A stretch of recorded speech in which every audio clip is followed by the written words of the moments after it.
İzahlı test 2, 6. sınıf İngilis dili. Birinci sual. Choose a sentence with a noun in the plural. Cəm isim olan cümləni seçin. I have abandoned. I have got an interesting hobby. Burada hobby ismi var. Təkdədir. Abandoned olmaz. The juice is fresh and cold. Burada juice meyvə şirəsi ismi var. Sayıla bilmə isimdir. Sayıla bilmə isimləri cəm forması olmur. B bəndi doğru, səhv cavabdır. C bəndində we made friends in the country. Friends var burada. Friend dostdur. Friends dostlar mənasını verir. C bəndi doğru cavabdır. D bəndi niyə olmaz? In the evening we went to the river. Burada evening axşam, river çay isimləri təkdədir. D bəndidir. Ona görə səhvdir. Doğru cavab C bəndidir. İkinci sual. Choose the correct pronouns. Düzgün əvəzlikləri seçin. Baxaq yerinə qoyaq. Bought popcorn at the circus. He bought many popcorn. Görürük burada many var. Popcorn sayıla bilmə isimdir.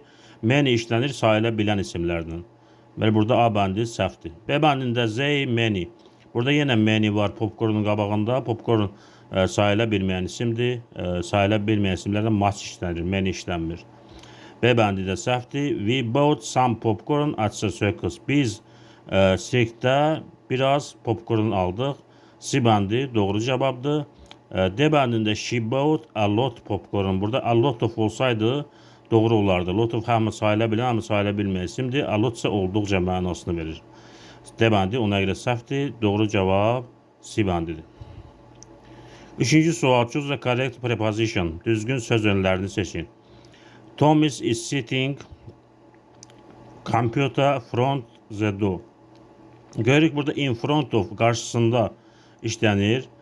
Qarşısında mənasını verir.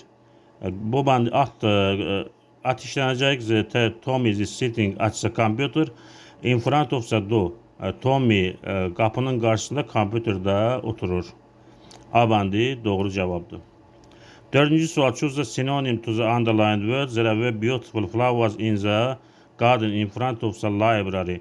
Beautiful gözəl mənasını verir. C bəndində nice gözəl qəşəng mənasını verir.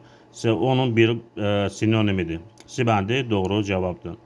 Qalan bəndlər niyə səhvdir? Bad pis deməkdir. Clean təmiz deməkdir. Interesting maraqlı deməkdir. C bəndi doğru cavabdır.